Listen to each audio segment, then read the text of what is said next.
Hi everyone, welcome back to an episode of How Do I Play This Ridiculous Instrument? Um, yeah, how indeed. So today, the first time in the history of this channel that I'm actually going to talk about an orchestral excerpt, and it's because it's just so fresh on my mind. It's a really great piece. It's Schumann's Second Symphony. I will be talking about the second trumpet part. Um, all the same rules apply to the first trumpet part. It's just an octave higher. Um, And I'm going to be playing the corrected edition where we play like the octave, you know, on the entire excerpt. So buckle up. Here we go. I'm going to start with just playing the whole thing.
Okay. So like not absolutely flawless, but not bad. Um, like the only thing really was the second entrance is just a little touchy. The other thing I would go back and do is something I messed up, but I'll tell you about that in the course of this video. So, um, yeah, Schumann 2. There are some real merits to working on this excerpt that will help your entire trumpet playing. But there are also some ways that can actually impact negatively your entire trumpet playing. And this comes from someone that like plays a lot of second trumpet, or at least I guess you could say I pride myself, or sort of like a focal point of my trajectory to be good at second trumpet. But I also like through the course of my job, like as a where I teach and how I play in the Boston area, I play a lot of first too. So it's really important that I sound like serviceable as a principal trumpet player. And I think that's the perspective that I'm coming from on this excerpt. So like if I lose myself on a low G, like I can't do my job. I can't get paid. So I'm gonna like hopefully guide you through some shortfalls. Um, sorry, pitfalls, not shortfalls. That you can dodge that won't, in most second trumpet auditions have some high notes and you need to be able to play some piccolo or whatever. Okay, so um, that's the first thing. Um, and the way I do that is by kind of approaching this like something from one of the early Arbin pages, so like page 13 or something like that. It's just a time exercise with some like 16th notes in there. So like you really can sort of play this like one of those early Arbin etudes if you want. I know a lot of people add those little hairpins. I don't love it. It's not marked. It's not even all that traditional. You'll hear it both ways. In my head, this is sort of like a warm, stark, like a blanket. It's very calm. It's velvety. It really shouldn't stand out. The real show is, of course, the string part. So I like to sort of add maybe a subtle crescendo and decrescendo, but nothing crazy.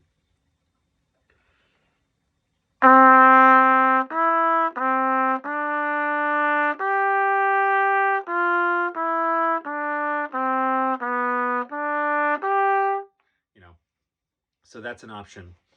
And you also notice that I use a TF on this.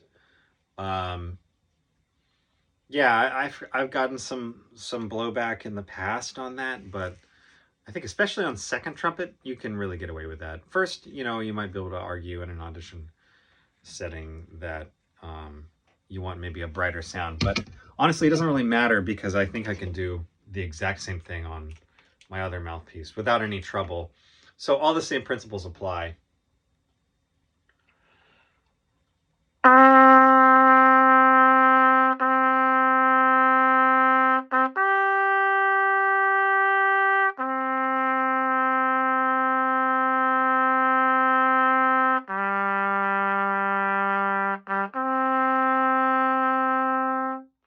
Yeah, and it might even be a touch easier.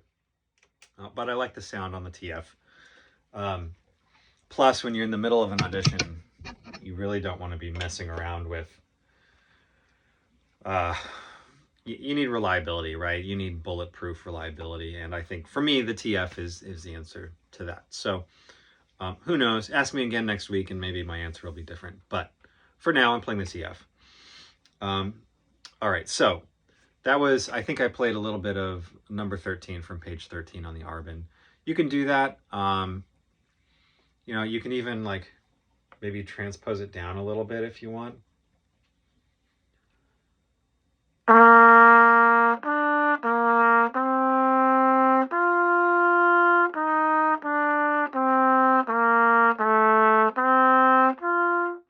kind of thing.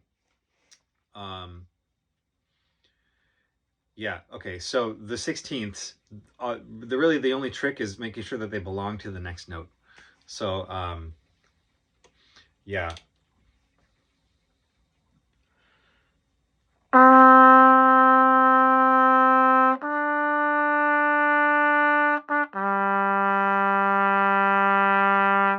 That they're part of the next note and not the previous note. Da, da, da, da. You can do that. You can make them a little longer if you want. There's nothing wrong with that.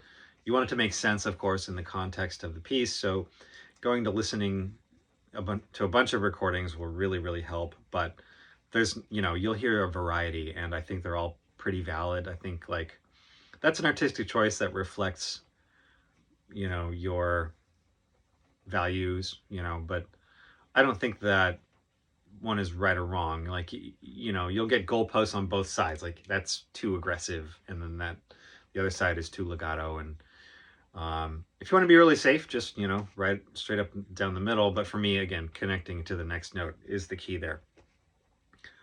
You'll also notice, again, I'm sorry that this is sort of random and out of order, but on my Weimon here, it's helpful for me to unhook my first slide and let that little thing float, because then I can set my third slide. And this, you saw me do this, I think, in the middle of the excerpt. I forgot to unhook it. But ideally, I'll unhook it before I start playing, and I can set for the D and the low G, which on this horn are about the same. It also reduces the drag a little bit, so if I do need a little on-the-fly adjustment, it's a little bit easier.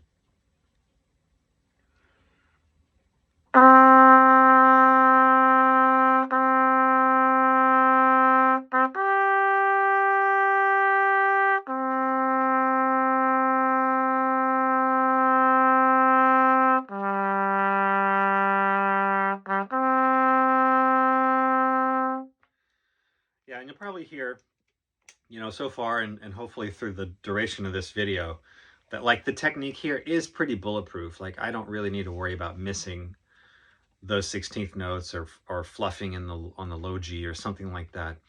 I feel pretty confident, and I think you should too. Going into those low notes and the response on the trumpet and whatnot. Like I said, I don't think the TF really helps me at this stage. I feel pretty comfy on whatever mouthpiece I choose. But that kind of brings me to my next point, which is a little bit controversial maybe, but consider that like this is one of those excerpts that if you don't really have it, I don't know, you really kind of need this very, very solid before you think about taking auditions. That's not to mean like it needs to be flawless, but when I've had this really solid is when I've been successful. And I don't think it's about maybe the excerpt entirely. I think there's like a component of trumpet technique here too, that if you're, playing this excerpt really well, you're a very responsive player.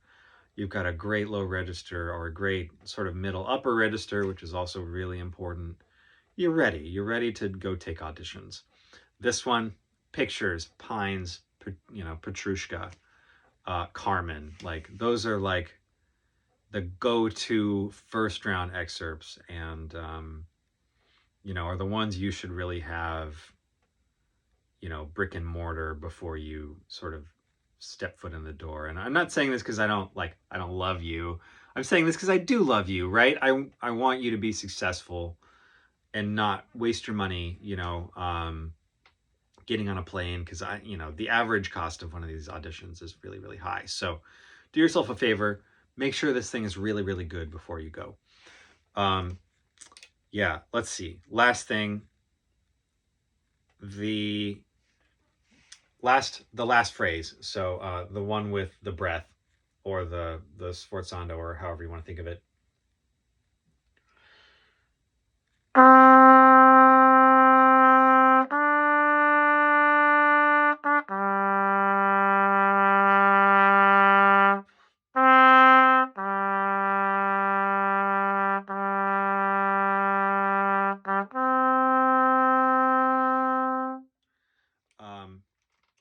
For me, it works to breathe before the quarter note.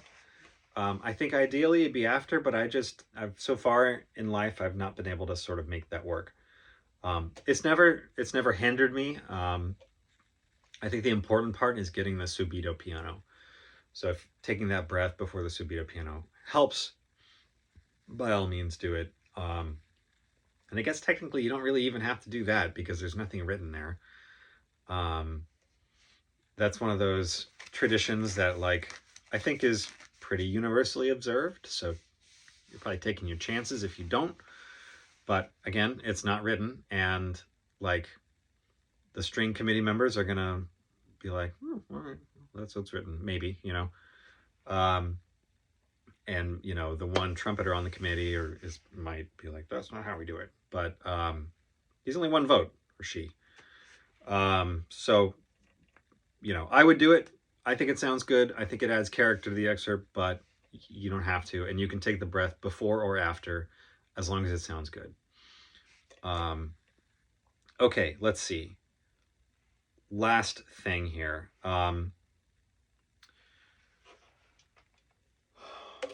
It's a really cool excerpt. It's very melodic. You don't need to overthink it. Play it like an Arbin. It's fine. It doesn't have to be fancy.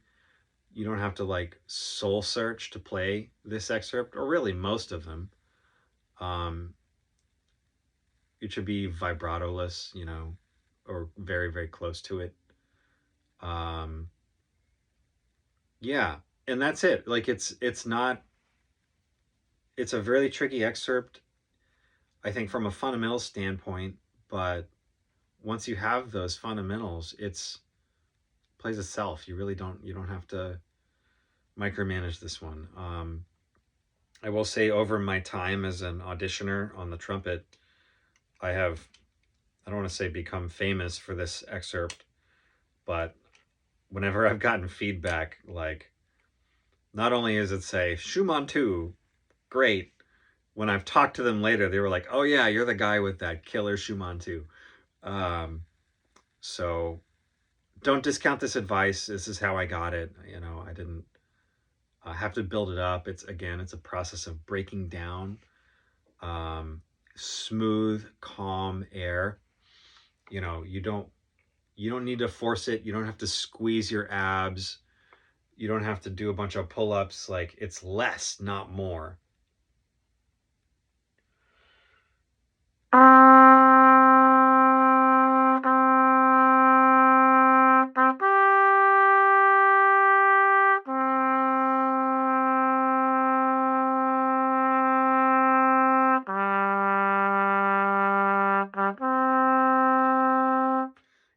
I remembered one last thing.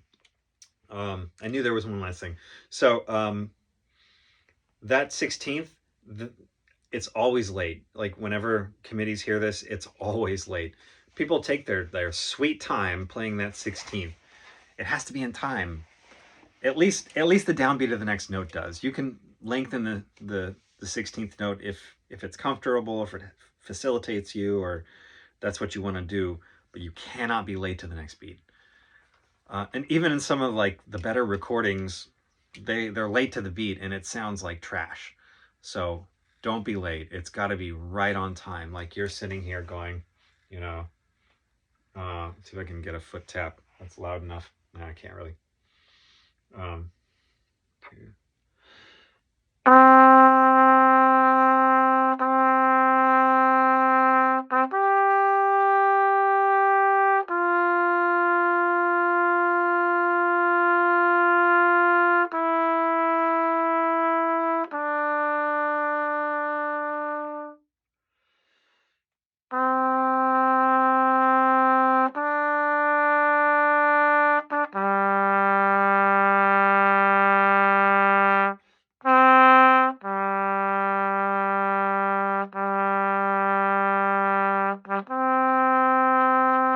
So if you need to put it earlier, just don't be late to the next beat.